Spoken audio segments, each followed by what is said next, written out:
सबको नमस्ते। आवाज मिल रही है? नमस्कार सर, मिल रही है सर। नमस्ते, नमस्ते, नमस्ते। चलिए, इससे पहले लॉगिन हुए थे, उसमें शायद गड़बड़ हो गई थी सेटिंग। ठीक है, तो एमएलपीएल इस सब पे तो हम लोग पिछला दिन बात किए थे। 2-3 छुट्टियां और बची हुई है, आज कोशिश करते हैं पूरा करने का। इसके साथ ही हम लोग लीव से जुड़ा हुआ चीजें पूरा कर पाएंगे। इसके पहले एक हमारे पास होता था स्पेशल डिसेबिलिटी लीव, जिसको नॉर्मली हम लोग आईओडी के तौर पे जानते थे, इंज्योर्ड ऑन ड्यूटी। कि किसी काम के दौरान में अगर मुझे कुछ चोट वगैरह लग गई तो उसके लिए विशेष पेपरबाजी की जरूरत नहीं पड़ती थी। आप हॉस्पिटल गए, ऑन ड्यूटी थे, आप आईओडी में आ गए। एक्चुअली वो आईओडी नहीं, उसको स्पेशल डिसेबिलिटी लीव बोलते थे। तो ड्यूरिंग वर्क उसमें आपको बीमार आप गए कुछ किसी भी प्रकार के, ऐसा नहीं कि आप चोट ही लगी, किसी भी प्रकार के ड्यूटी के समय किसी भी प्रकार की बीमारी लगी जिसमें आप हॉस्पिटलाइजेशन की जरूरत पड़ गई, तो आप आईओडी में आ जाते थे। उसका नाम 2018 से बदल दिया गया। 2018 में उसका नाम बदल के कर दिया गया WRIL, work related illness and injury. WRIL leave, work related illness and injury leave नया है। इसका फुल फॉर्म भी पूछा जा सकता है, क्योंकि हम लोग के अभी जो नॉर्मल हमारा रोज का कम्युनिकेशन है उसमें ये वर्ड यूज नहीं होती है, और नायर यही सब क्वेश्चन पकड़ता है, कहाँ मिस्टेक कर सकता है, इसमें थोड़ी सी कुछ इधर उधर कर देगा और पूछ देगा। तो WRIL, work related illness and injury leave, full form के तौर पे भी याद रखिएगा, मैं भी पूछ सकता है। दूसरा, 2018 में ये आया वर्क में, और ये स्पेशल डिसेबिलिटी लीव जो हमारा पहले था उसको डिस्प्लेस कर दिया, मींस उसकी जगह हटा के हमने अपना जगह ले लिया। क्या है ये? The authority competent to grant leave में grant WRIL to a railway servant whether permanent और टेम्पोररी। किसके लिए है? दोनों के लिए। वेदर परमानेंट और टेम्पोररी, जो भी रेलवे में काम कर रहा है, रनिंग में है, उसके लिए। हु सफर्स इलनेस और इंजरी, ऐसा नहीं कुछ चोट लगा काम करने के दौरान, हाथ पैर से खून निकलने लगी, टूट गई तो मिलेगा।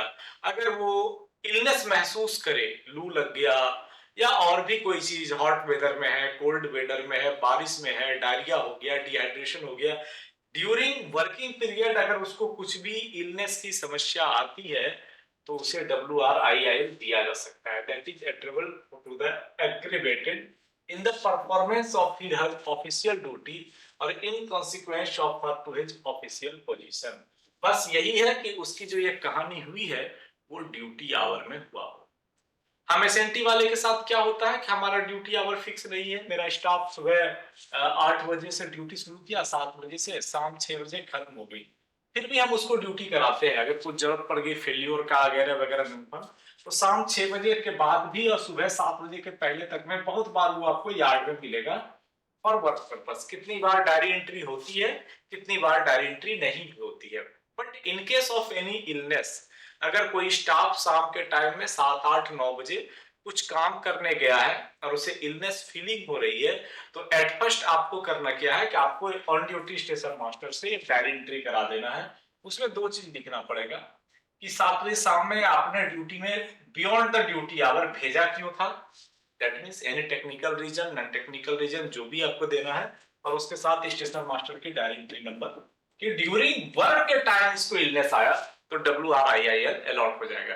लेकिन 6 बजे के बाद और सुबह 6-7 बजे के पहले अगर वो घर में है और वहां से हॉस्पिटल अटेंड किया है तो WRIL नहीं मिलेगा, सीधा LHAP मिलेगा, जिसको मेडिकल लीव बोलते हैं।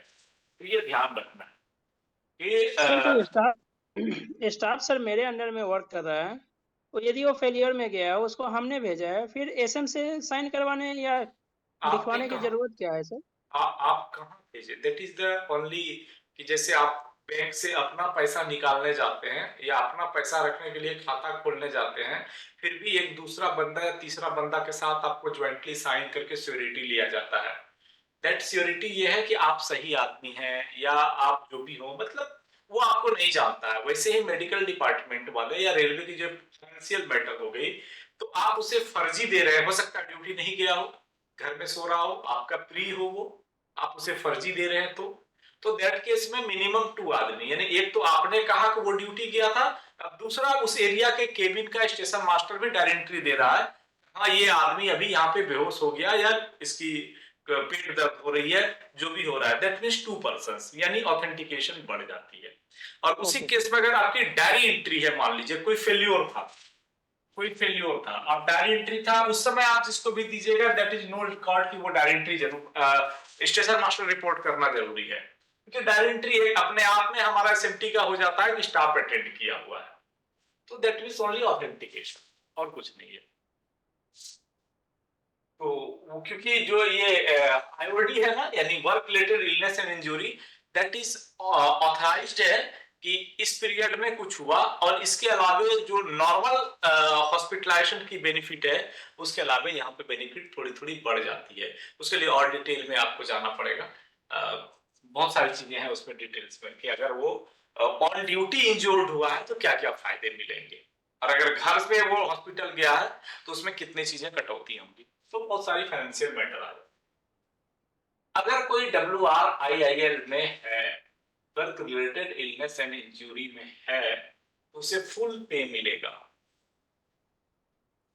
जिस दिन से वो WRIIL में गया, उस दिन का लास्ट बेसिक प्लस डीए के हिसाब से उसे फुल पेमेंट मिलता रहेगा।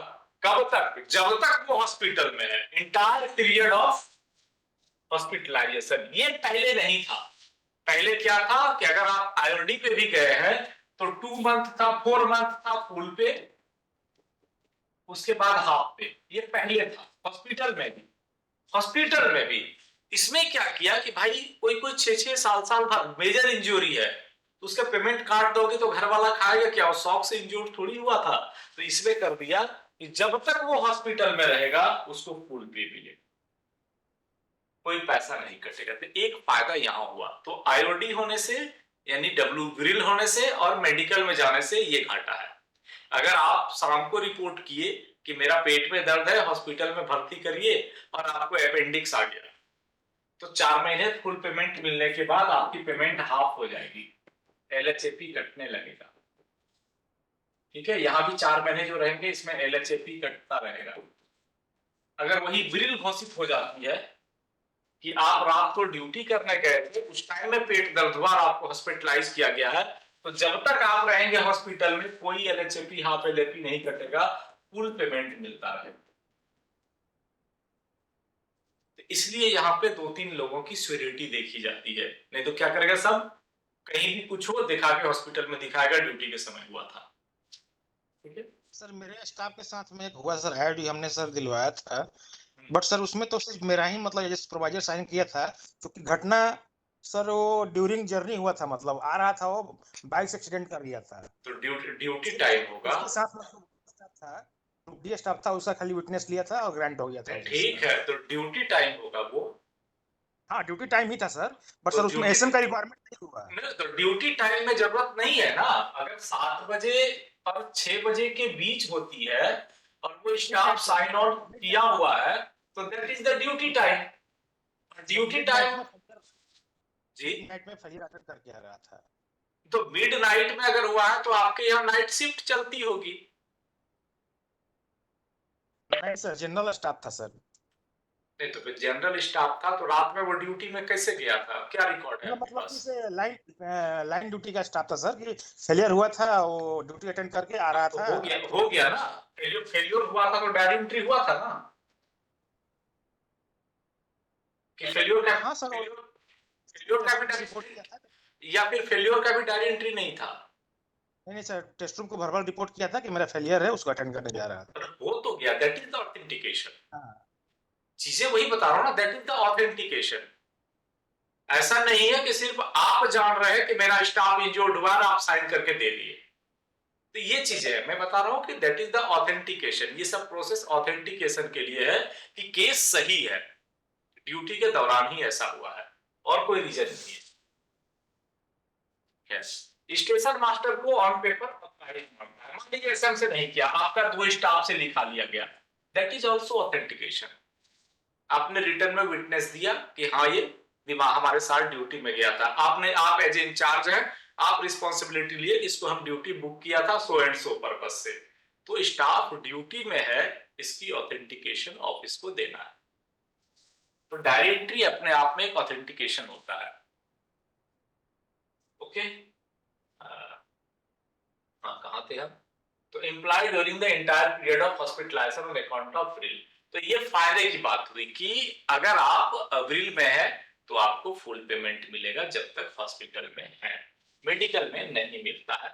और यहाँ आपकी कोई छुट्टी डेबिट नहीं होगी, वहां आपकी एलएपी एलएचएपी डेबिट होगी एज पर योर नीड। तो ये सबसे इसीलिए इसको थोड़ा सा ऑथेंटिकेट करने की कोशिश की जाती है। अगर आपका बीमारी, क्योंकि ऐसा तो नहीं है ना कि हॉस्पिटल अगर रिलीज कर दिया तो आप ड्यूटी में आ गए, ऐसा भी नहीं होता है। सिकनेस ऐसा है कि अगले 6 महीने तक या 4 महीने तक मुझे और रेस्ट चाहिए, हॉस्पिटल से तो रिलीज कर दिया। तो अगर अब आप हॉस्पिटल से रिलीज हो जाते हैं तब यहाँ पे थोड़ा सा चेंज कर दिया। अगर आप हॉस्पिटल से रिलीज हो जाते हैं तो after the beyond the hospitalisation, hospital के बाहर फर्स्ट 6 मंथ आपको फुल पे मिलेगा, उसके बाद नेक्स्ट 12 मंथ आपको हाफ पे मिलेगा, यानी एलएचएपी के हिसाब से मिलेगा। नेक्स्ट 12 मंथ आपको एलएचएपी के हिसाब से मिलेगा, ठीक है। और ये एलएचएपी फुल पे में कन्वर्ट हो सकता है। ये जो 12 महीना का हाफ एलएपी है ये फुल पे में कन्वर्ट हो सकता है, बट इक्वल अमाउंट में आपको एलएचएपी देना पड़ेगा। That is the simple. 6 महीना फुल पे कोई एलएपी एलएचएपी नहीं देना है, उसके बाद 12 महीना तक हाफ पे कोई एलएपी एलएचएपी नहीं देना है। बट आप कहेंगे कि नहीं मुझे ये 12 महीना भी फुल पे दीजिए, इसमें 12 महीने की एलएचएपी आपको अपने अकाउंट से देना पड़ेगा। तो एक एलएचएपी सरकार की और आपकी एलएचएपी मिला के एलएपी में हो जाएगा वो और आपको फुल पे मिल जाएगा।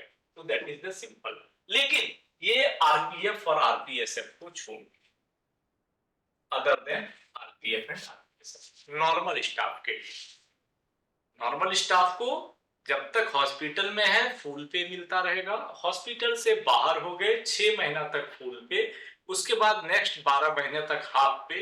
लेकिन अगर फुल पे में कन्वर्ट करना चाहते हैं तो आपको इक्वल अमाउंट में एलएचएपी देना है। जो आरपीएफ स्टाफ है मैं आगे लिखा हूं उसको फुल पे मिलता है।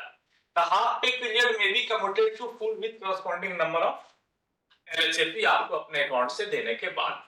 अब बात आती है आरपीएफ। जो आरपीएफ स्टाफ है हॉस्पिटलाइजेशन के टाइम तो फुल मिलेगा ही मिलेगा, उसके लिए कोई सवाल नहीं है। आरपीएफ स्टाफ जब तक हॉस्पिटल में है तो नॉर्मल स्टाफ के जैसा ही फुल पे उसको भी मिलता रहेगा। बियॉन्ड हॉस्पिटलाइजेशन, हॉस्पिटल के बाद अगर वो ऑफिसर है, यानी ऑफिसर किसको बोलते हैं, एएससी से एबव। अगर आरपीएफ में ऑफिसर है तो ऑफिसर को हॉस्पिटल के बाद 6 महीना तक फुल पे मिलेगा, 6 months immediately following the hospital and half payment 24 month after 6 months। यानी जब तक हॉस्पिटल में है फुल पे किसके लिए, ऑफिसर के लिए,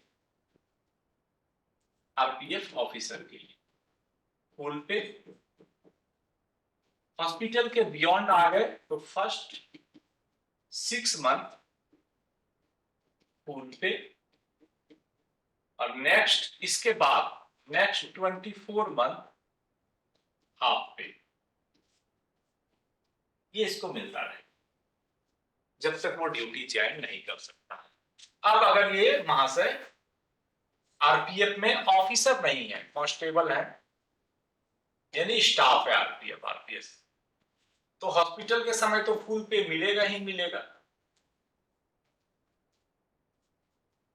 हॉस्पिटल के बाहर भी और personal below the rank of officer RPF RPSF full pay and allowances with no limit regarding period. उसके बाद भी जितने दिन तक उसको डॉक्टर ड्यूटी के लिए फिट नहीं करता है, बोलता है घर में आराम करो, फुल फी उसको मिलता रहेगा, नो टाइम लिमिट। समझिए, तो अप टू रिटायरमेंट तक कहीं नहीं लिखा है कितने दिन तक। और ये व्रिल में, जो व्रिल है आपकी, इसमें कोई एलएफपी या एलएचएपी डेबिट नहीं होगा। एलएचएपी एक ही शर्त पे डेबिट होगा, अगर नॉर्मल स्टाफ जो हॉस्पिटल के बाद के 6 के बाद जो 12 महीना है वहां फुल पेमेंट लेना चाहता है तो। ओके, व्रिल में किन्हीं को कोई सवाल मन में? सर इस पीरियड में जो भी एलएचएपी या एलएपी क्रेडिट होने वाले हैं वो होते हैं या नहीं? नहीं, credit of LLP and LHP will not be given for the व्रिल period. व्रिल period में कोई LLP LHP आपको क्रेडिट नहीं होगा, क्योंकि आप ड्यूटी परफॉर्म नहीं कर रहे हैं, पेमेंट मिलेगी। ठीक है। और सर आगे ये जो पीरियड लैप्स होगा उस पीरियड, वो पीरियड मतलब प्रमोशन के लिए या फिर इंक्रीमेंट के लिए वैलिड होगा या नहीं? फिर एक सवाल आपका आया, ये वर्ड तो हमको दिखा नहीं कहीं कि व्रिल पीरियड में जितना दिन है ये पीरियड उसके जॉब कंटिन्यूटी में तो आता है, लेकिन इंक्रीमेंट के लिए मिलेगा या नहीं मिलेगा। नोटेड, कहीं मिलेगा या किन्हीं के नजर में है तो बता सकते हैं। मेरे नजर में ये सेंटेंस आया नहीं।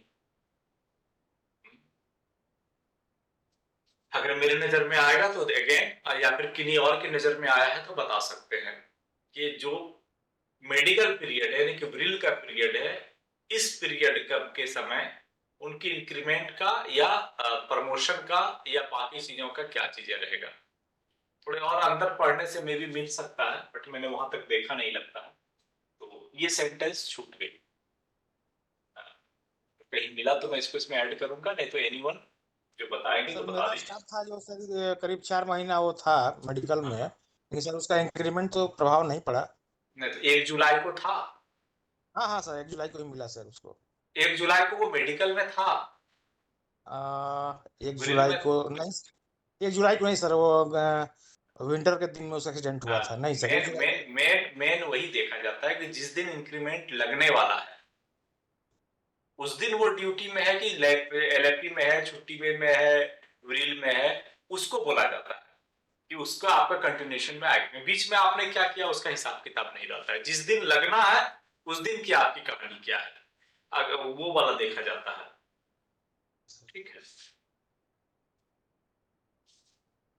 चलिए ठीक है, नजर में रहेगा जितेंद्र सर। अगर मिल गया तो देख लेंगे, या आप लोगों को कहीं मिलेगा तो मुझे बता दीजिए। नेक्स्ट थिंग्स, कब से ये इफेक्ट में आया? 14/12/2018। सर एक 14 और चीज सर, जी, इसमें सर देख रहे थे प्रीवियस स्लाइड में था कि ऑफिसर्स के लिए भी फुल पे है 24 मंथ के लिए, और आपने अभी बताया कि वो हाफ पे चलता है। आप फुल के हाफ पे है। सर उसमें फुल पे दिख रहा था मुझे। एक मिनट, नेक्स्ट 24 मंथ हॉस्पिटल, अच्छा फुल पे, सॉरी, हाँ आरपीएफ को फुल पे। ओके, थैंक यू, करेक्ट है फुल। आरपीएफ को नॉर्मल स्टाफ को 12 महीना, इसको फुल पे।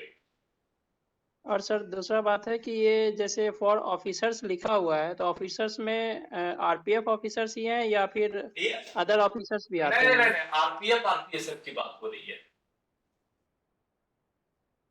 ओके, ये वर्ड आरपीएफ आरपीएसएफ की बात हो रही है, और इसके पिछला स्लाइड जो था वो नॉर्मल स्टाफ के लिए था। नॉर्मल स्टाफ में थे, इसमें बंटवारा नहीं है। हमें लगता है इसमें ऑफिसर्स और ग्रुप सी के लिए सब सेम है, इसमें कहीं बंटवारे की शब्द नहीं आई। आरपीएफ ऑफिसर्स और नॉन ऑफिसर्स की बंटवारा सिर्फ आरपीएफ और आरपीएसएफ के मतलब जो टेन्योर था वहां मिला, इसलिए मैंने नोट कर लिया उसको। Okay,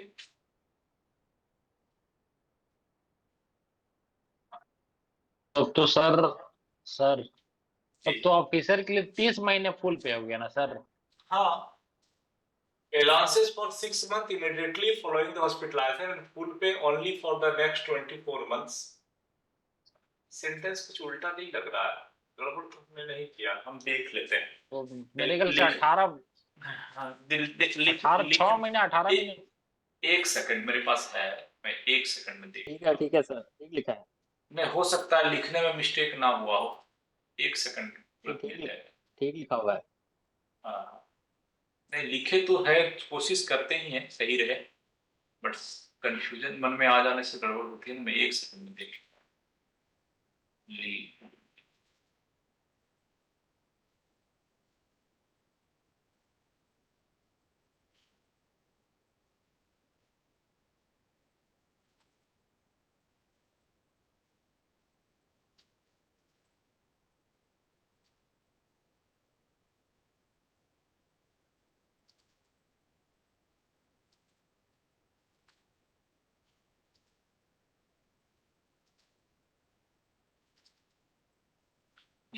WRIL 6 child clear. WRIL इसमें लिखता है full pay and allowances shall be granted to all employees during the entire period of hospitalisation on bill beyond hospitalisation shall be govern follows A railway servant other than RPF, RPSF full pay and allowances for the 6 month immediately following hospitalization and half pay 12 months. Oh, sorry, गलत लिखा हूं मैं यहाँ पे। 12 months beyond said period of 6 months. The half pay period may be commuted to full pay. For officers RPSF, full paid allowances for 6 months. 6 month immediately. इसमें जो first one है, excuse me sir, एक जो आपने second लिखी में, ना पहली लाइन, मैं- उसमें एक सेकंड में, अलाउंसेस इंक्लूड, उसमें नहीं है वो। मैं थोड़ा सा करेक्ट कर लेता हूँ, गलत हो गई है इसमें थोड़ा सा। A railway servant other than RPF RPSF full pay allowances 12 months beyond, ये तो ठीक है, हो गई। आप पीरियड हो सकती है। Officers full pay and allowances for 6 month immediately and full pay only for, अच्छा ओके, ठीक है, हाँ हो गई, सही हो गई। इसमें जो है ना full pay and allowances, full pay and allowances है 6 महीना तक, और नेक्स्ट 24 मंथ में खाली फुल पे मिलेगा, यहाँ पे अलाउंसेस नहीं है, ठीक है। नेक्स्ट जो 24 मंथ है उसमें अलाउंसेस नहीं है, सिर्फ फुल पे है, दोनों में डिफरेंस यही है। और जो आरपीएफ आरपीएसएफ का स्टाफ है उसको नो लिमिट, उसको full pay and allowances complete मिलता रहेगा, कोई 6 महीना 12 महीना का छेड़छाड़ नहीं है। Okay, clear? सर ये जनरल स्टाफ के लिए पेमेंट जो है वो फुल और हाफ अलाउंसेस के साथ है या अलाउंसेस नहीं अलाउंसेस रहते हैं? उसके वाले में अलाउंसेस के साथ है, and allowances for 6 month immediately and half pay for 12 month beyond the, half pay में अलाउंसेस नहीं है, सेम थिंग्स वहां भी है, हाफ पे में अलाउंसेस नहीं है, full pay and allowances, half pay for 12 months, half pay में अलाउंसेस नहीं है, ठीक है, ओनली पे है, और उसमें फुल पे एंड अलाउंसेस जो अलाउंस मिलता है उनका वो भी है। और सर इन केस यदि कोई स्टाफ जो जनरल है और वो आफ्टर 6 मंथ आफ्टर 12 मंथ उसके बावजूद भी यदि वो उसका रेस्ट में डॉक्टर रख रहे हैं तो उस पीरियड के लिए क्या होगा सर? पेमेंट तो फिर अब ये तो बाद वाला एक्स्ट्रा ऑर्डिनरी हो गई, this is the general rule, वो तो अब डिपेंड करता है हायर अथॉरिटीज पे, क्या देगा क्या नहीं देगा, क्योंकि that is not in rule. Rule में यही है क्या, जब तक, और हॉस्पिटल से डॉक्टर कब छोड़ेगा, आप पहले इसमें ये चीजें हैं ना सेंटेंस में समझना है हम लोगों को। एक तो हॉस्पिटल में रखा जब तक ट्रीटमेंट हुआ, हॉस्पिटल से रिलीज कब हुआ, जब वो ठीक हो गया, ओके हो गया, तभी तो उसको छोड़ा। छोड़ने के बाद भी अगर वो ड्यूटी करने के लायक नहीं है तो 6 मंथ प्लस 12 मंथ आपको दिया गया जाने के लायक, फिर भी अगर नहीं हो पाते हैं तो दैट टाइम में डॉक्टर उसको रखेगा थोड़े, उसको क्या करेगा, मेडिकल डिकैटेगराइज करेगा, या फिर स्पॉस को नौकरी देगा ऑन द मेडिकल ग्राउंड, उसको बैठा के पेमेंट तो देगा नहीं। That is two things, either वो मेडिकली फिट होगा या अनफिट होगा, अनफिट करेगा तो बेटा को नौकरी मिलेगा। ऐसा नहीं डॉक्टर उसको 4 साल 5 साल तक रखेगा, ऐसा होता है क्या? मुझे नहीं लगता, ऐसा नहीं होता है। तो इसलिए उन सब चीजों को आगे उतनी नहीं दिखाई गई है। एक तो हॉस्पिटल में रखा ट्रीटमेंट, बाहर रखा, 18 महीने की बारी है, इस 18 महीने में डॉक्टर को डिक्लेयर करना है they are fit for duty और नॉट, अनफिट करेगा तो अगला स्पॉस को नौकरी मिलेगा, डिपेंडेंट को नौकरी मिलेगा, या फिर जिस कैटेगरी में है, जैसे हमारा भी एक स्टाफ है, वो विरिल हुआ, उसके बाद उसको डिकैटेगराइज किया गया। अगर जगह सीट नहीं है तभी हमारे ही पास है, बट वो हमारा स्टाफ सिर्फ दिखने के लिए है, नॉन फंक्शनल है। फंक्शनल वहां होगा जहां उसे दिया जाएगा। तो दो तीन चीजें हो जाती है, अगर डिकैटेगराइज करेगा या फिर उसको कंपनसेट करेगा। ओके, और बाकी तीसरा रूल तो है ही, जो कहीं नहीं है वो रेल में है कि फिर ऑफिसर तो कुछ भी कर सकते हैं, विथ लीव, विथ पेमेंट और विदाउट पेमेंट। आपको छुट्टी 5 साल तो मैक्सिमम ग्रांट किया ही जा सकता है।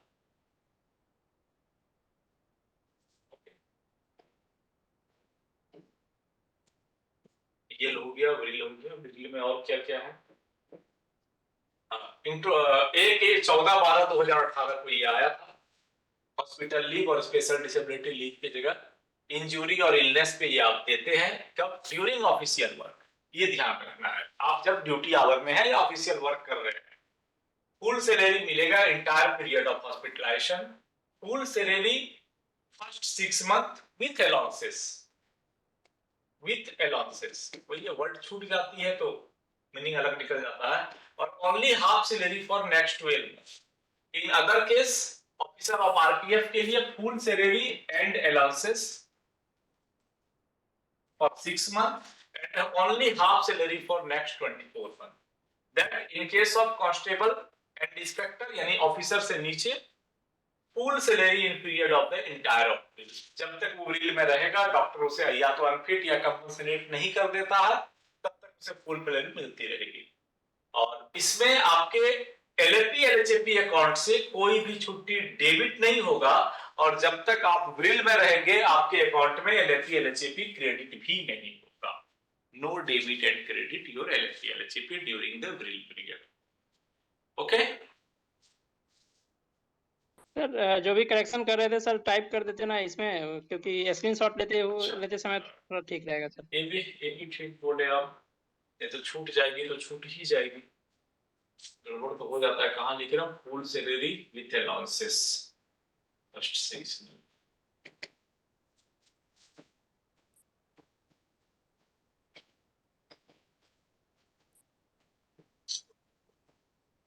with allowances 6 month and half salary।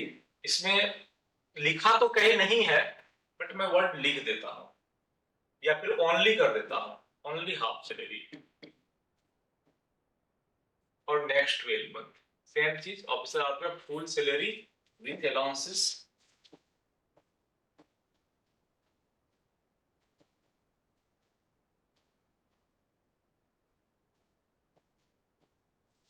for the next 6 month, only half salary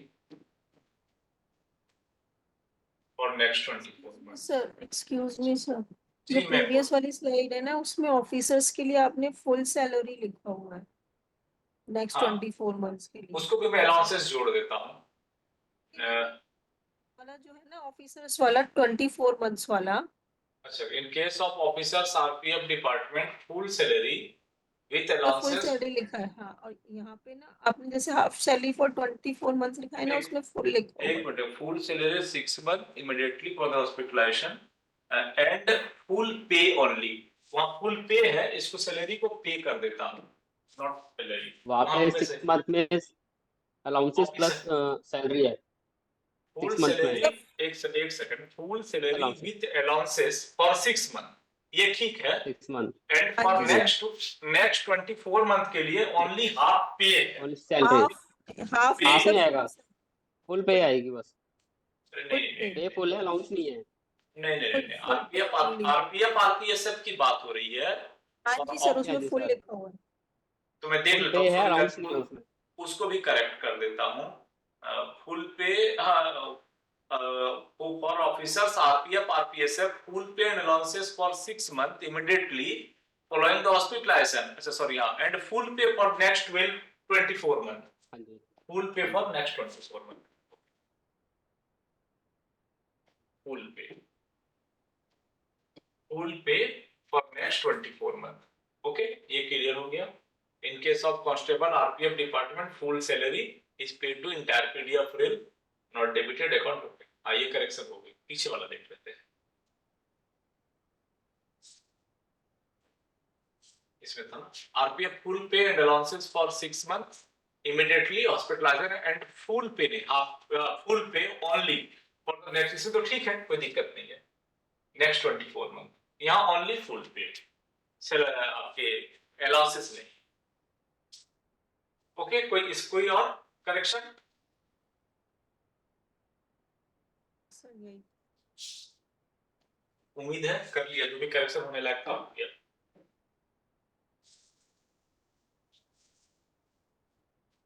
summarise कर लीजिए एक बार अलग से, इधर तो ठीक है, आरपीएफ आरपीएफ, हाँ ये तो ठीक है, इधर की इशू नहीं है, आप पे फॉर 12 मंथ, इधर आरपीएफ ऑफिसर के लिए 6 month immediately following the hospitalisation and full pay only for the next 24 month, और फॉर स्टाफ के लिए no limit and complete payment up to the व्रिल period, and LLP and HEP shall not be credited employ and also जोड़ लीजिए not to be debited, व्रिल period में ना तो क्रेडिट होगा ना डेबिट होगा। ओके, और इस तरह से आपका व्रिल का कहानी almost, salary full salary entire period hospitalisation, full salary allowances for 6 month, फिर ओनली ये किसका है, अच्छा आरपीएफ नहीं है, स्टाफ का है, half salary for the next 12 month, in case of officer full salary with allowances for the first 6 month, only full pay next 24 month, in case of inspector total entire period will not LFP accounted and not debited. Okay, next है आपका CCL, that is most important, child care leave, खूब पूछता है ये भी, इसलिए इस पे भी मुझे जितनी जानकारियां हैं और इकट्ठा हो पाई मैंने यहाँ पे सब लिख डालने का कोशिश किया है। सबसे पहली चीज, female railway employee as well as single railway employee, अगर मान लिया जाए कोई रेलवे एम्प्लॉय है और बच्चे के जन्म होने के समय मां नहीं रहती है, तो उस मेल एम्प्लॉय को भी सीसीएल मिलेगा बच्चे के पालन पोषण के लिए। तो दैट इज द इम्पोर्टेंट, ये सीसीएल किसके लिए है, नॉट ओनली फॉर फीमेल के लिए, बच्चे को जो भी पालने पोसने की जिम्मेदारी जिसके पास है उन दोनों का है। अगर जिनके घर में फीमेल है या फीमेल एम्प्लॉय है उनको इशू नहीं है, तो उनको मिलेगा ही, एज वेल एज अगर कोई सिंगल मेल है, यानी मां नहीं रही बचपन बच्चे के समय, तो फिर उनको भी सीसीएल मिलेगा।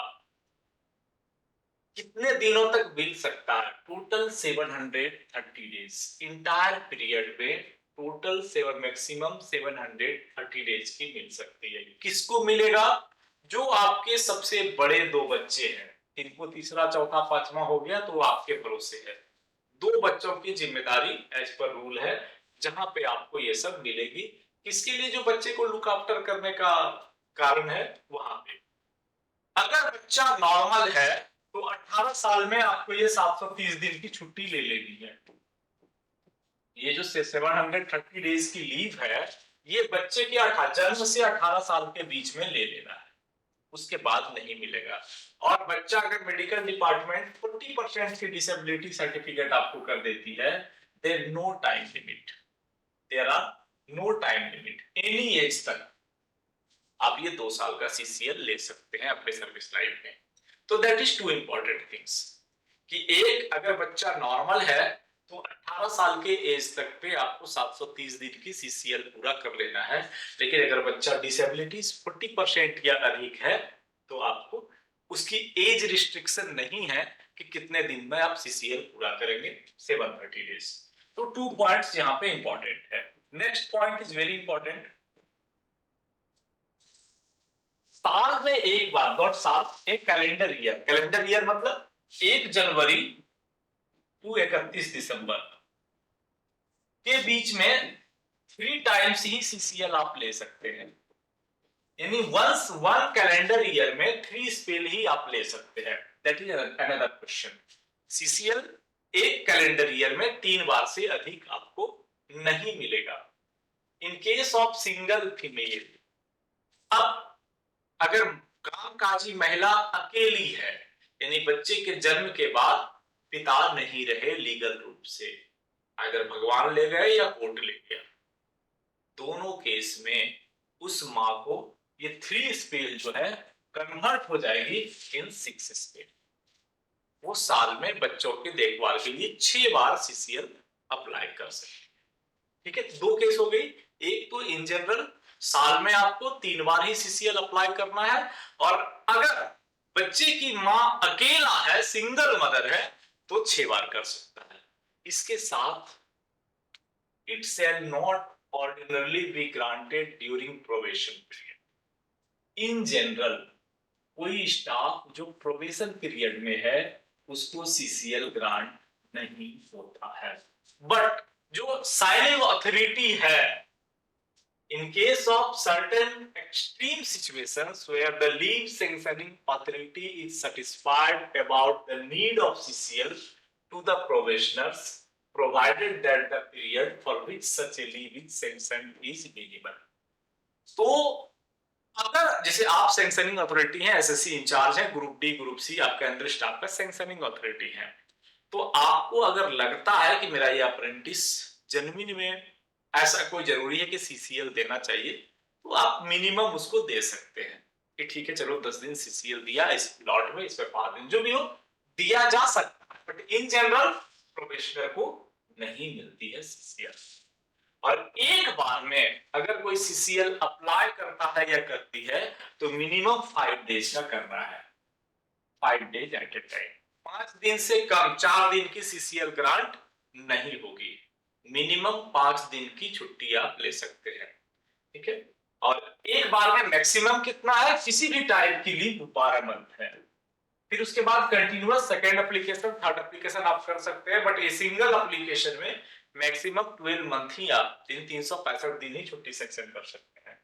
जब कोई सीसीएल में है तो उसको 100% जो उसकी सैलरीज है यानी कि फुल पे उसे मिलेगा ईयर में, यानी फर्स्ट 365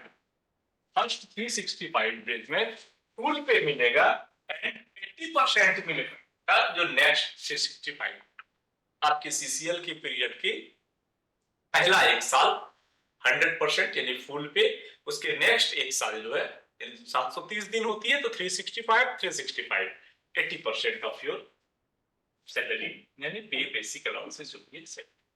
तो इसमें अलाउंसेस साथ में रहेंगे या नहीं? वर्ड तो नहीं है कहीं, बट हमें लगता है सैलरी का मतलब हो गया पे रहता तो अलाउंसेस नहीं रहता। सैलरी का मतलब हो गया बेसिक डीए, सैलरी मतलब बेसिक प्लस डीए। अब आप कहीं जा नहीं रहे हैं, टीए मिलेगा नहीं, ऑफिस जा नहीं रहे हैं, ट्रांसपोर्टेशन मिलेगा नहीं, तो ये सब नहीं। एचआरए तो कम से कम आना चाहिए था ना इसमें। अब वर्ड तो कहीं ऐसा लिखा नहीं है। एचआरए मिलता है, अलाउंसेस मिलते हैं, एचआरए कटेंगे नहीं, ठीक है। मैं एचआरए मिलते हैं सर, मिलते हैं। जिन्हें मैं वो नहीं कर रहा हूँ मिलते, मैं बोल रहा हूँ अलग से लिखा नहीं है, इसलिए मैंने भी यहाँ पे लिखा नहीं। सर ओनली ट्रांसपोर्ट 20% कटता है। ट्रांसपोर्ट इसलिए नहीं मिलता है, इसमें ट्रांसपोर्ट और टीए इसलिए नाम दिया कि आप ड्यूटी कर नहीं रहे हैं और ऑफिस जा नहीं रहे, ये पैसा है ऑफिस जाने के लिए, आप ऑफिस जा नहीं रहे, तो ये दोनों पैसा आपको नहीं मिलेगा। मिलता है टीए भी। टीए कहाँ, आप कहीं जा ही नहीं रहे तो टीए किसका सर मिलेगा? अगर वो 30 डेज तक कंटिन्यूअसली जाएंगे 1 मंथ में, तब टीए नहीं मिलता है। ठीक है, अगर आप 4 दिन भी आते हैं तो TA अच्छा आप ये ट्रांसपोर्टेशन की बात कर रहे हैं आप, ये मतलब आपका ट्रांसपोर्टेशन। ट्रांसपोर्टेशन, यस अच्छा कंटिन्यूअस 30 डेज या उससे अधिक रहेगा तो ट्रांसपोर्टेशन नहीं मिलेगा। तो कि अगर 4 दिन लिया तो 4 दिन का तो डिटेक्ट होता नहीं है, सही बात है, पूरा ही मिलता है वो। फिर सर कैलेंडर मंथ में अगर आप नहीं गए हैं, कैलेंडर मंथ में अगर 1 डे अगर आप ऑफिस जाते हैं तो आपको टीए मिल तो भी जाता है। मिलेगा। टीए यहाँ one पे day जाते हैं। ओके यहाँ पे टीए का वर्ड ट्रांसपोर्टेशन अलाउंस, ट्रांसपोर्टेशन और वो डीए हो जाएगा, डेली अलाउंस होता है वो। हाँ डेली अलाउंस नहीं, हम लोग उसे ट्रैवलिंग अलाउंस बोलते हैं टीए। ऐसा ट्रैवलिंग बोलते हैं उसको। हाँ हाँ, वो ये कंफ्यूजन रहता है इसमें बहुत ज्यादा। चलिए हाँ अच्छी बात है, उसको डीए नाम दिया जाए, इसको टीए बोला जाए, ठीक है जो भी हो अलग। हाँ, बाकी अब डीए में भी लेंगे तो यहाँ भी कंफ्यूजन होगा। डेली अलाउंस बोल रहे हैं कि वो जो डेयरनेस अलाउंस है जो डीए बढ़ती है वो है, तो दैट मींस ठीक है अकॉर्डिंग टू सेंटेंस जो भी हो, अपनी समझ से जैसा भी रखना है। हाँ, बट ये टीपी सही बता रहे हैं कि जो कैलेंडर ईयर है, अगर पूरा कैलेंडर मंथ है पूरा सैलरी मंथ अगर आप छुट्टी में रहते हैं तो आपको नहीं मिलेगा, बट उसमें अगर 1-2 दिन भी आपने ड्यूटी ज्वाइन कर लिया तो आपको ट्रांसपोर्टेशन मिल जाएगी, यानी वो जो ऑफिस जाने का खर्चा है।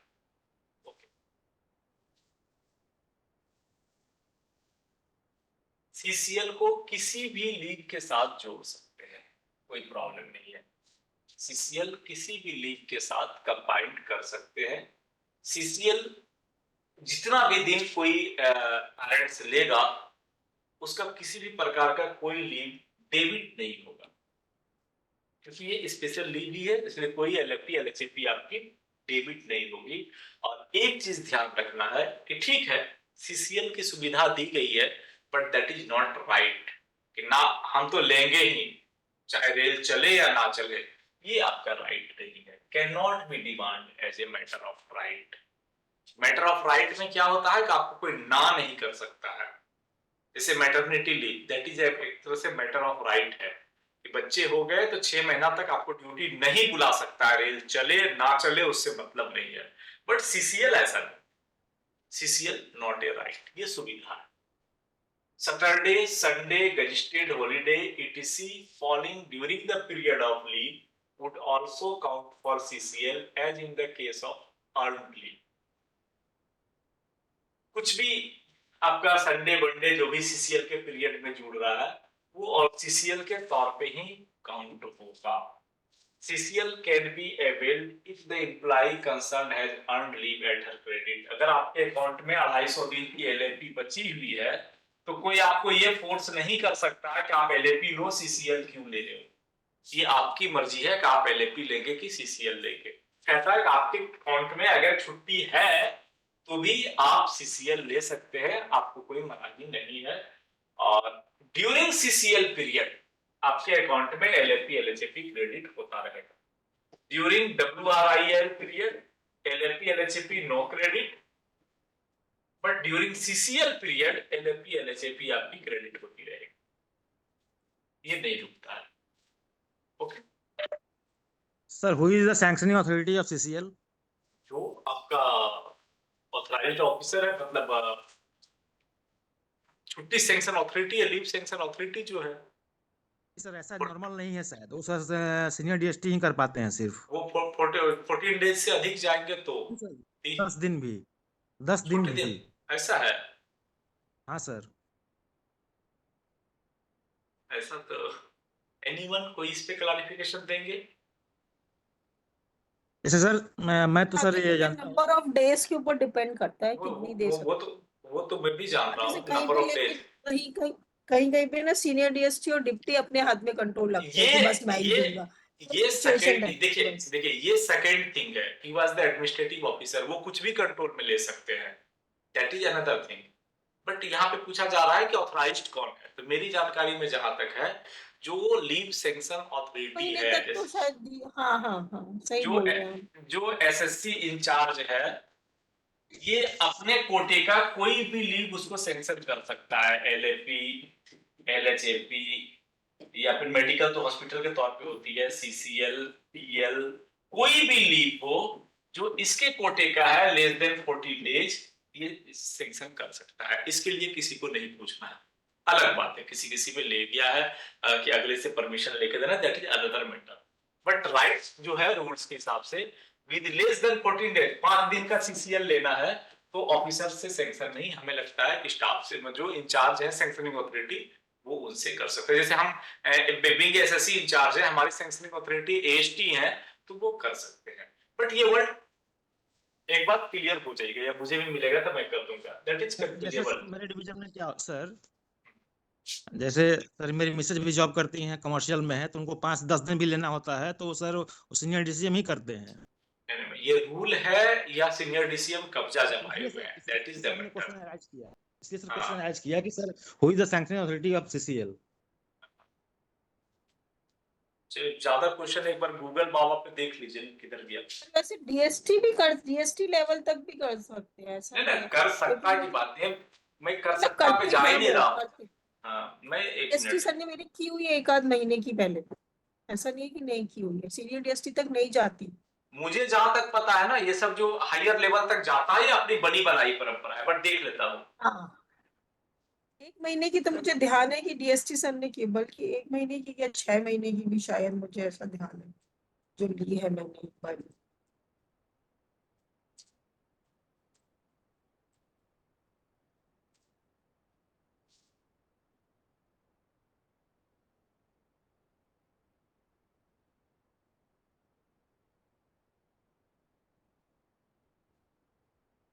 नहीं, इसमें तो वही दिखा रहा है, जो छुट्टी सैंक्शनिंग अथॉरिटी है वही कोई भी कर सकता है।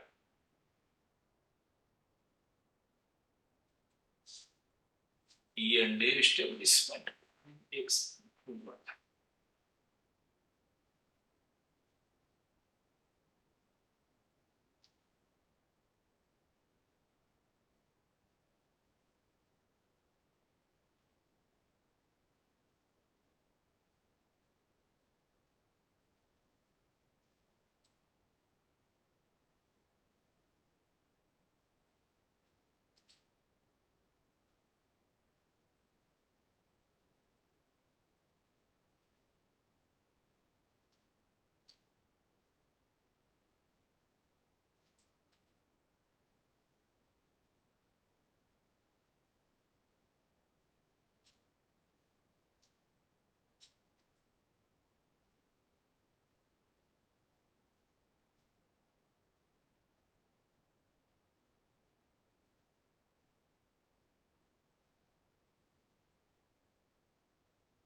Child care lab sanctioning authority human authority competent to grant leave. नहीं, वही तो है, authority competent to grant leave, एक वर्ड लिखा है, who is the competent authority, तो अलग से तो नहीं दिया है कि वही कर सकता है कि जीएजी लेवल एसएजी लेवल ना। मुझे लगता है कि आपका वो that is the practical case, theoretical में ऐसा लिखा नहीं है कहीं। Okay sir.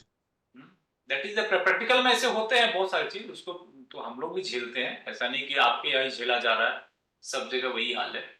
बट थ्योरेटिकल में कहीं नहीं लिखा है कि जेजी लेवल सेक्शन करेगा, सिंपल लिखा है may be granted CCL by an authority competent to grant leave for a maximum period of 730 days। जो अथॉरिटी है छुट्टी देने वाला वो दे सकता है। अब जैसे हम लोग 14 डेज की अथॉरिटी, आपको पता है जो इंचार्ज है वो 14 डेज से अधिक का अथॉरिटी नहीं है, तो 14 डेज में हम 5 दिन का सीसीएल 10 दिन का सीसीएल भी दे सकते हैं। कहीं वर्ड नहीं लिखा है कि जेजी देगा। ओके, एक्चुअली क्या है, प्रैक्टिकल नॉलेज और ये नायर का एग्जाम वाला नॉलेज दोनों बड़े डिफरेंट हो जा रहे हैं। इसमें थोड़ी भी शक एक क्वेश्चन नेगेटिव लेके चला जाएगा, तो बड़े ध्यान से थोड़ा देख के इसको दिमाग लगाना है, क्योंकि पिछले बार का हम लोग भुगते हुए हैं थोड़ी बहुत, और यह एक आध नंबर भी बहुत मायने रखता है। लास्ट टाइम अभी हमारे इस टर्म से वो है मानविक गुप्ता साहब, अभी नहीं है, वो 1 नंबर के लिए छूट गए 70 में, नहीं तो क्लियर था, 59 में अटक गए। तो दैट मीन्स कि ये बड़ा तकलीफदेह हो जाता है कि एक आध नेगेटिव एक आध के लिए हमें रोक ले। सर वो सीसीएल में फादर को भी 15 डेज का मिलता है वो शायद। सीसीएल में नहीं, अच्छा, चाइल्ड वो पीएल फादर है, को जो 15 फादर को मिलता है वो अच्छा, पीएल है, paternity leave। पैटर्निटी लीव है। वो तुम्हें पीछे देखा ना, ML 180 days and PL 15 days. Maternity leave 180 दिन माताजी को, और पैटर्निटी लीव पिताजी को 15 दिन, और वो 15 दिन बच्चे के जन्म के 15 दिन पहले से लेके बच्चे के जन्म के 180 दिन बाद तक में कभी भी हो सकता है। और उसके दूसरी ये नियम है कि अगर आप नहीं लेते हैं किसी कारणवश तो वो लैप्स हो जाएगा, क्रेडिट नहीं होगा आपका। That is simple. यस। तो दिस इज द सीसीएल के बाद आगे भी अपडेट करना है, बाकी आज यहीं तक रखते हैं। और शुभ रात्रि, स्क्रीनशॉट ले लीजिए। सर मैटरनिटी लीव में एक और चीज ऐड कर लीजिए। बता दीजिए, यहाँ एक जोड़ तो देता हूँ। 26 वीक तक था, प्लस वो थर्ड बच्चे के लिए भी मिल सकता है 12 हफ्ते के लिए। थर्ड बच्चे में पीएल लास्ट पीएल नहीं, वो एमएल। एमएल हाँ वो एमएल एमएल एमएल सर, हाँ एमएल है वो। बच्चे में भी माँ को ठीक बोले, वो मिल सकता है। मैं यहाँ पे नहीं लिखा हूँ, लगता है वो है 30% में आया था लास्ट ईयर। है ना, पीएल नहीं एमएल मिलता है। थर्ड बच्चे में भी माँ एमएल को मिलता है, थर्ड के लिए मिलता है। in case of an employee have less than 2 children, miscarriage about 180 days। कहाँ गया मैं लिखा हूँ कि नहीं, थर्ड बच्चे के लिए सर नहीं, तो इस छूट गई, पॉइंट में लिखा नहीं है ना इसमें। नहीं लिखा हूँ जी। कितना बोले, 45 डे ना, 45 डे। हाँ 12 हफ्ते 12 हफ्ते 12 हफ्ते यानी 12 गुने 7, 84 डेज, तो 12 वीक। मैं यहाँ नोट कर देता हूँ। और उसमें 180 डेज की जगह उसमें 26 वीक्स भी कर लीजिए, वो यहाँ 182 पे दिन आते हैं। हाँ ठीक जी, है, मैं यहाँ पे कर देता हूँ 12 week for third child. 12 week हो गई आपका नॉर्मल वाले में ना। 12 वीक इज द नॉर्मल। नहीं sir, third third for third child और 26 वीक नॉर्मल के लिए। थर्ड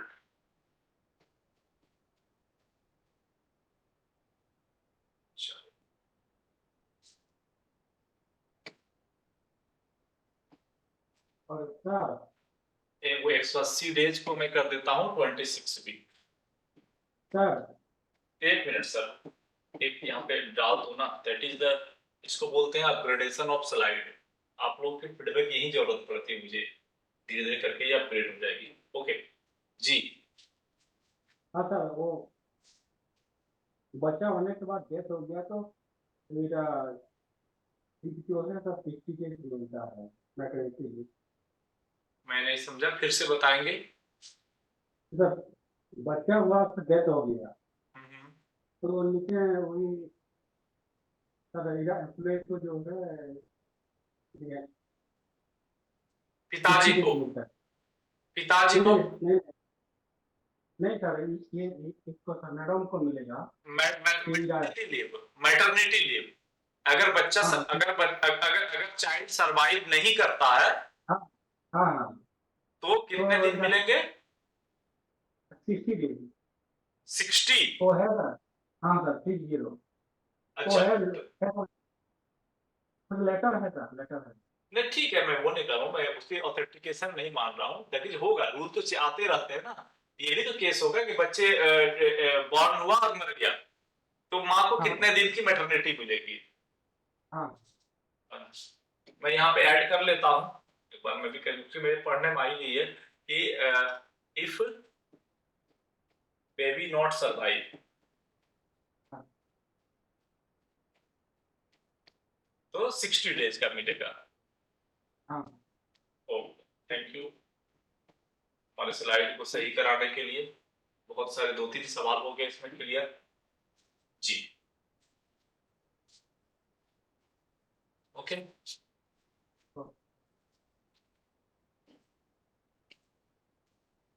तो आज का ये वाला स्लाइड आप लोग स्क्रीनशॉट रख लीजिए।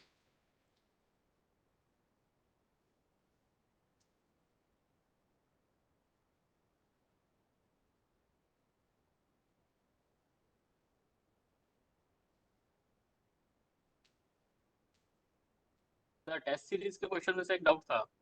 हाँ सर, एक सेकंड थोड़ा सा सर लाइन ले लीजिए, फिर मैं बात कर लेता हूँ टेस्ट सीरीज पे। आपने स्क्रीनशॉट ले लीजिए, फिर मैं टेस्ट सीरीज पे बात कर लेता हूँ। ठीक है।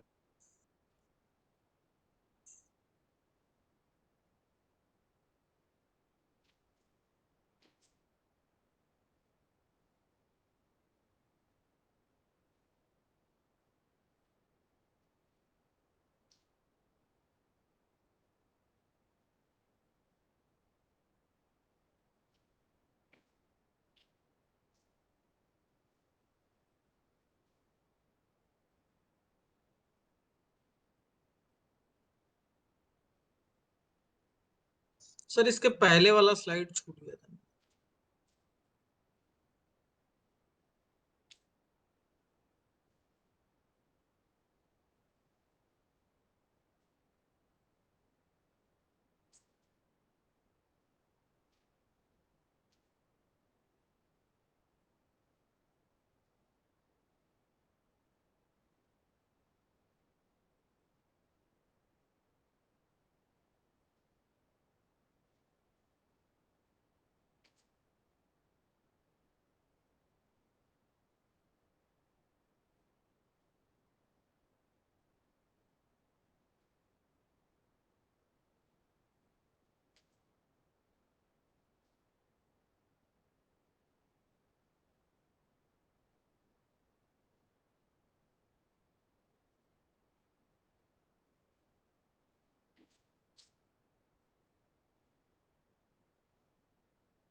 सीसीएल तक हम लोगों ने किया था ना। तो एक स्लाइड छूट गई, तो ले लीजिए चल गए। इसे मैंने चाइल्ड एडॉप्शन को भी डाल दिया था। पिछले दिन आप लोगों में किसी ने सवाल पूछा था सर वो कितने दिन के बच्चे रहेंगे तो कितना मिलेंगे, वो मैंने यहाँ पर डाल दिया था कि अगर बच्चा 1 महीने से छोटा है तो आपको 1 साल मिलेगा। बच्चा अगर 7 मतलब 1 महीने से ऊपर और 6 महीने तक का है तो आपको मिलेगा आ गया ये leave up to the 6 month. और बच्चा अगर 9 मंथ से बड़ा है and above but less than the 10 month, that is the 3 month. तो ये वाला पार्ट मैंने यहाँ डाल दिया। एक बच्चे कितने दिन रहने पे आपको चाइल्ड एडॉप्शन लीव कितना दिन मिलेगा।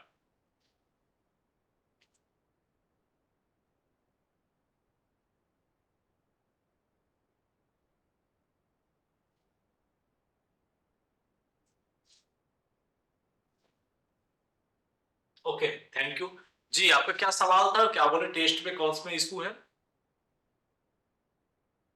ये सर क्वेश्चन था कि which of the following is not counted in qualified service.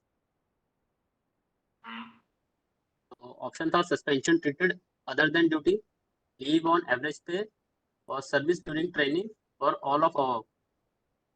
तो आंसर इसका है कि ऑल ऑफ अबव बता रखा है। एक बार फिर तो से सवाल LAP बोलेंगे, एक बार फिर से सवाल बोलेंगे। which of the following is not counted in qualified service। ठीक है। क्वालिफाइड सर्विस में से कौन सा काउंट नहीं होता है? हाँ हाँ तो suspension treated other than duty, ठीक है। लीव ऑन एवरेज पे, सर्विस ड्यूरिंग ट्रेनिंग, और ऑल ऑफ अबव। मैं लगता है इस पे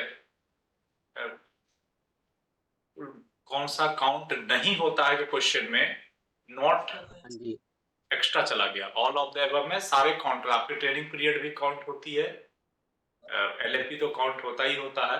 बट जो भी हो क्वेश्चन नंबर कौन सेकंड टेस्ट है एस्टेब्लिशमेंट का। हाँ जी 4111।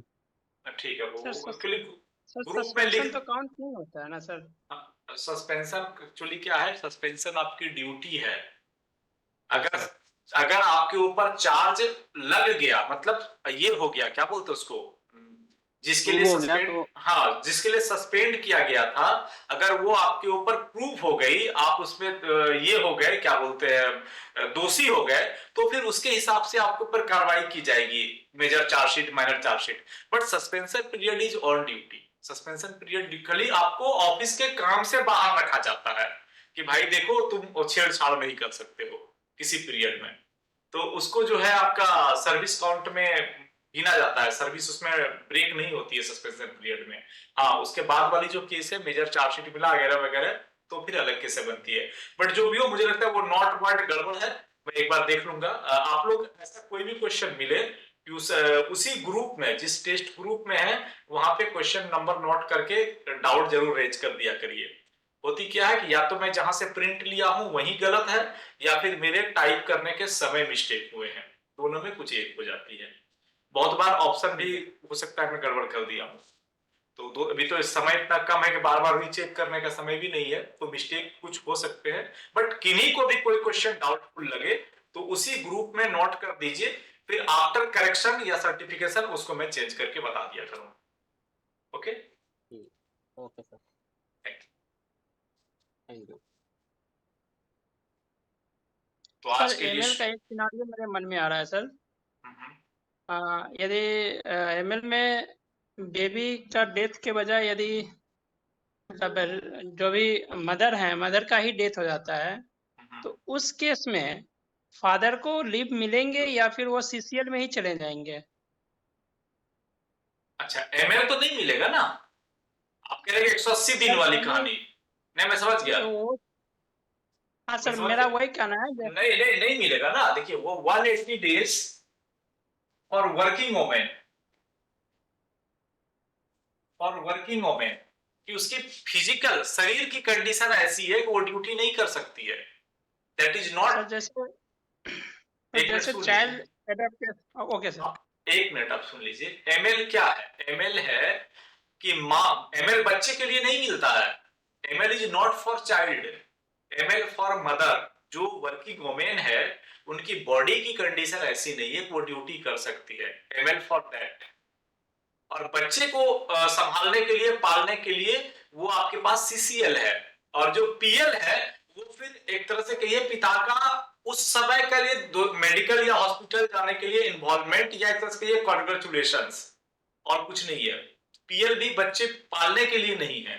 तो अगर मां सरवाइव नहीं की तो बच्चे को पालने के लिए सिंगल फादर को 730 दिन का सीसीएल है। एमएल की कहीं चर्चा नहीं आएगी कि आपको 180 दिन दे दिया जाएगा। जैसे सर चाइल्ड एडेप्टेशन के केस में है कि यदि लेस देन 1 मंथ का है तो उस समय शायद मैं देख रहा था कि 1 ईयर का प्रोविजन है। If the age of the child is less than 1 month on the date of adoption, leave up to 1 year may be allowed. Leave up to 1 year किसके लिए? बच्चे को देखने के लिए। आप जो वही सर एडॉप्टेड, कहना है। हाँ, आप जो एडॉप्टेड बच्चा लाए, कोई दूसरा बच्चा जो 1 साल से छोटा है, वो किसके भरोसे जाएगा? वो किसको किसके भरोसे छोड़ के जाएंगे? तो उस पर भी कहा जाता है कि an adopting mother on the railway service with less than 2 serving children, जिसको 2 से कम बच्चे हैं, may be granted leave 180 days as a child adoption leave on adoption of a child up to 1 year of age. 6 महीने की उसकी मां को मिल सकता है जो मदर सर्विस में है। During the period of child adoption leave she shall be paid leave salary पे फुल डॉन, ये तो ठीक है, चला गया। If the age of adopted child less than 1 month on the date of adoption, इसको 1 साल तक मिल सकता है। But that is एक तरह से कहिए केयर लीव है ये एडॉप्शन की। If the age 6 month above less than 7 month, 6 से 7 महीना के बीच में इसको मिलेगा लीव अप टू 6 मंथ। और if the age of child 9 month above less than 10 month, इसको मिलेगा 3 month. Child adoption leave shall be debited against the shall not be debited against the leave account। तो ये child आप किसी दूसरे बच्चे को लाए, उसको उस घर में माहौल में रचने बसने के लिए आपको छुट्टी दी जाती है। फिर जो ये बच्चा है, चूंकि आपके 2 बच्चे के ही गिनती में आएंगे, तो देन अदर जो लीव है मिलेगा। यहाँ पे पीएल एमएल की चर्चा नहीं होगी। Child adoption is fully different things. यहाँ पे एमएलपीएल की चर्चा नहीं होगी, और जो आपका बच्चा है वो एमएलपीएल की चर्चा होगी। That is not adoption leave. Sir ji hello sir, हाँ। तो सीसीएल जो मदर डेथ हो गया तो लेके तो हस्बैंड को लेके जो 3 बार का जो था वो 6 बार हो जाएगा। जो हम लोग 3 बार सीसीएल ले सकते हैं एक साल में, तो वो जो नहीं है उसका हस्बैंड को 6 बार मिलेगा। वो तो माँ के भी लिखा है सिंगल मदर, लेकिन वर्ड लिखा था, सिंगल फादर वर्ड कहीं नहीं लिखा है। ये जो 6 बार होगा, ये 6 बार वाले वर्ड में 3 स्पेल जो एक्सटेंडेड 6 बार होगा, इसमें in case of single female railway servant the 3 spell to the 6 है। सिंगल मेल रेलवे सर्वेंट के बारे में कहीं नहीं लिखा है। तो जब नहीं लिखा है तो अपने मन से हम कैसे बताएं या कैसे चर्चा किया जाए? दैट इज क्लियर कट लिखा है सिंगल फीमेल। अगर सिंगल फीमेल सर्वेंट बच्चे के लिए ले रहा है तो उसको सीसीएल 6 बार मिल सकता है, सिंगल मेल के लिए कहीं नहीं है। ओके सर जो सिंगल मेल होता है उसी को तो सीसीएल मिलती है, नहीं तो सीसीएल मिलती कहाँ है मेल्स तो को? सिंगल मेल को बस 730 हाँ, मतलब वही। सिंगल मेल को 730 दिन की है, बट उन्हें 3 दिन ही मिलेगी। उन्हें 6 दिन वाले में कहीं नहीं लिखा है वर्ड। हाँ सर, वो तो क्वाइट ऑब्वियस है ना सर। दैट इज जस्ट कि क्योंकि उसकी वाइफ नहीं है, वो नहीं, इसलिए उसको मिलती है। तो सिंगल मेल ठीक है। ट्रीटी कैसे होगा फिर? सिंगल फीमेल इसलिए कि उसका हस्बैंड नहीं है ना, दैट्स वाई। तो वो चीज तो मतलब क्वाइट क्लियर है कि थ्री टाइम्स ही मिलेगी उसको इन अ ईयर सिंगल मेल। नहीं ठीक है, बट वही होती है ना सवाल में, किसी किसी के मन में जैसा ऐसा चला, दैट इज ओनली डिस्कशन। बाकी जो क्लियर कट है वो तो निकल ही आते हैं। ना रहा है किसी को, इसलिए मैं बोल रही थी इसमें कंफ्यूजन वाले का स्टेज ही नहीं है। कंफ्यूजन तो नायर का ऑप्शन ही डाल देता है। वो पढ़ के जाइए, 4 ऑप्शन में लगने लगेगा कि ये या ये। तो इतने महान वहां पे बैठे हुए हैं कि इतने बढ़िया बढ़िया ऑप्शन देने, इस बार टारगेट कहां तक पूरा होता है पता नहीं। चलिए जो भी हो, समय भी बहुत हो गई, 10:15। सबको शुभ रात्रि।